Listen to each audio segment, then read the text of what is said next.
스마트 대리운전입니다. 오늘은 지난 시간에 이어서 대리운전의 보험 상식 부분에 대해서 알아볼 수 있는 시간을 갖도록 하겠습니다. 대리운전 서비스를 이용할 때 고객과 대리기사는 항상 사고 위험에 노출되어 있는 존재라고 보시면 될 것 같습니다.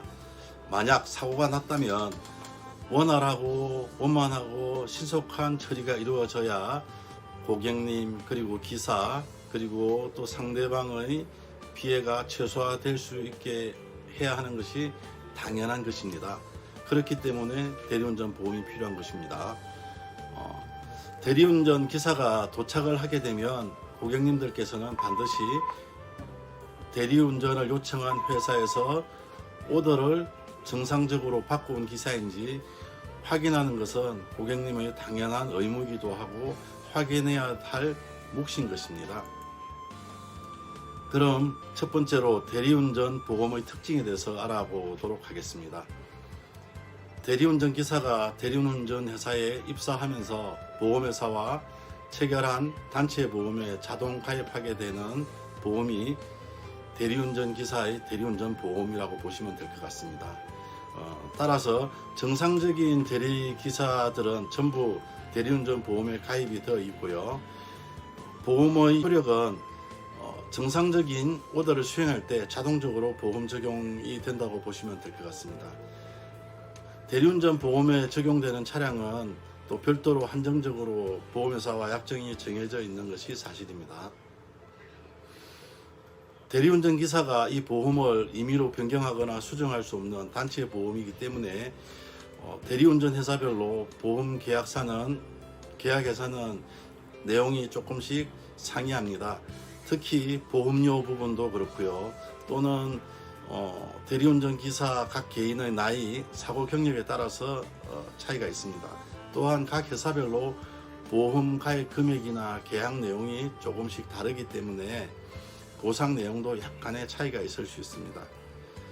발생할 수 있는 사고에 대비해 대리운전을 요청한 고객님과 대리운전 기사는 대리운전의 보호를 받을 수 있게 마련한 최소한의 안전장치가 대리운전 보험인 것이라고 생각하시면 될 것 같습니다. 두 번째로 대리운전 보험의 보장 특징에 대해서 알아보겠습니다.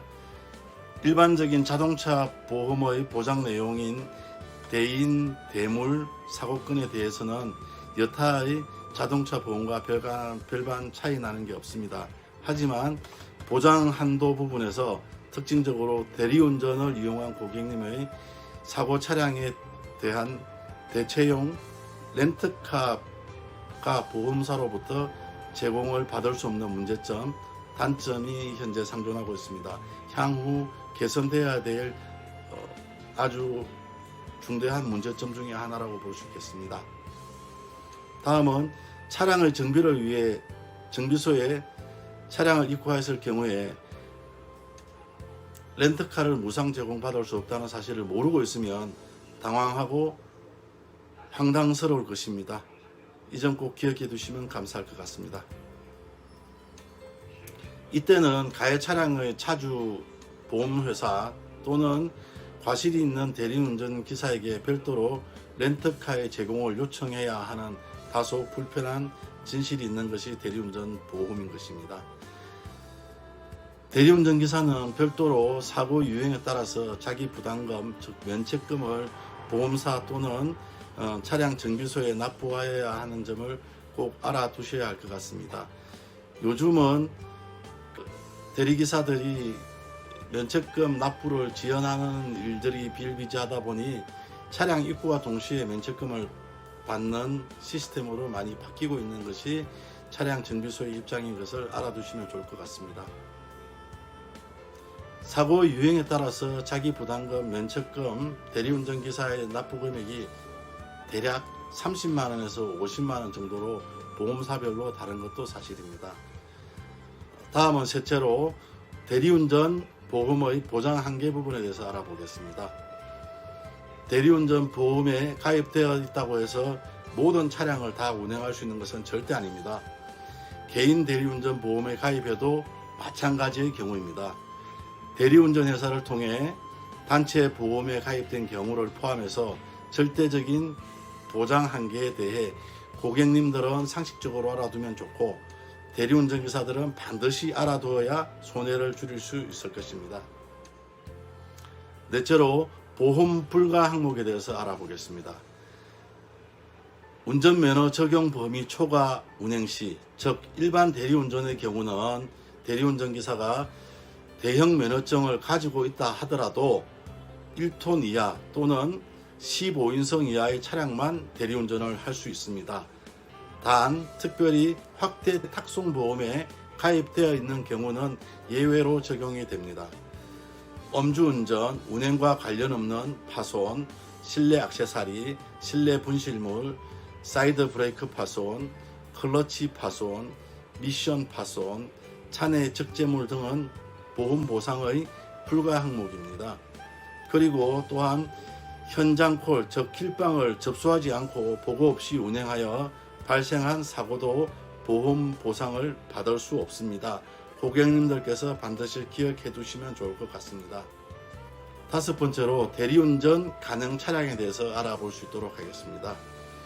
자가용, 즉 흰색 번호판의 경우는 승용차, SUV 차량, 1톤 이하 화물차 또는 15인승 이하 승합차가 대리운전을 할 수 있는 차량으로 한정되어 있습니다. 사업용, 영업용 노란색 번호판의 경우는 렌트카, 법인 택시, 개인 택시, 15인승 이하 승합차의 경우 순수한 대리운전만은 가능한 것이 사실입니다. 이것을 잘못 알고 계시는 분들이 아주 많으신데요. 꼭 참고해 주셨으면 좋겠습니다. 단 영업용 차량으로 영업행위를 절대로 하여서는 안 될 것입니다. 이것을 할 경우 보험의 대상에서 제외된다는 사실을 명심해 두시길 부탁드립니다. 면허증의 종류에 따라 확대 탁송보험에 가입하는 경우에는 대형 버스의 운행도 가능합니다. 하지만 단 승객이 없는 상태여야 된다는 것을 확실히 알아두시면 좋을 것 같습니다. 여섯 번째로 보험의 보상 범위에 대해서 알아볼 수 있도록 하겠습니다. 대인의 경우 무한 보상을 원칙으로 하고 있습니다. 대물은 1억 원 이내, 자손은 5천만 원 이내, 자차는 3천만 원 이내가 보통적이지만 대물의 보상 한도, 무한 보상을 제외한 보상 부분에 있어서 즉 대물, 자손, 자차의 경우는 대리운전회사의 보험 가입에 따라서 회사별로 각각 다르게 가입되어 있고 보상 범위도 보험회사가 조금씩 각각 다르게 차이가 나게 적용이 되는 것이 현실적인 것입니다. KB손해보험을 참고로 하시게 되면 대인배상, 즉 자동차 사고로 다른 사람을 죽게 하거나 다치게 함으로써 입은 손해를 보상하는 경우 무한 책임이 원칙적으로 적용이 되고요. 대물보상의 경우는 자동차로 다른 사람의 재물에 입은 손해를 보상하는 경우 1억 원 한도 내로 있습니다.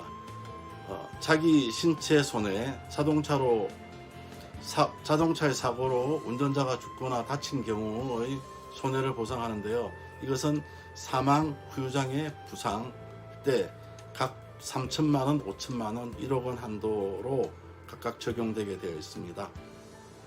또한 운전자의 성별, 연령에 따라서 보험료가 각각 다르게 적용이 되고요. 피보험자 기준으로 단체 보험이 계약 체결되어 있습니다. 연 단위에 따라서 손해율에 따라 할인율, 할증률이 적용이 되고요. 대리기사님 같은 경우 1년에 보험 사고 접수 2건 이상을 하시게 되면 다음 해에 운전보험 접수가 불가능한 경우가 종종 발생하고 있으니까 참고하셔서 사고율을 최소한 줄이셨으면 좋겠습니다. 가입자 본인의 소유 차량 및 대리운전 이외의 차량을 운행하는 경우 보상에서 제외되는 것이 사실입니다. 참고로 보험사별 대표번호, 즉 보험사고 접수 처리 시 상세한 문의가 필요할 때 번호를 물론 핸드폰 앱에서 바로바로 검색할 수 있습니다만 참고해 두시면 좋을 것 같습니다. KB손해보험, LIG가 KB로 합병이 됐죠. 1544-0114, 삼성화재보험 1588-5114, 동부화재가 DB손해보험으로 사명을 변경했습니다. DB손해보험 1588-0100, 메리츠 손해보험 1566-7711, 현대손해보험 1588-5656, 한국손해보험 1588-2288, 롯데손해보험 1588-3344 이상과 같이 보험회사를 알아보았습니다. 위에서 말씀드린 바와 같이 대리운전의 보험의 특징과 보장 내용, 보상의 범위 등에 대해서 개략적으로 각각 알아보았습니다. 문의사항이나 의문점, 질문 등이 있으시면 댓글로 부탁드리겠습니다. 성실하고 성의 있는 답변을 약속드리겠습니다. 동영상 끝까지 잘 시청해 주셔서 감사드립니다. 다음 편으로 또 찾아뵙도록 하겠습니다. 기대해 주십시오. 감사합니다.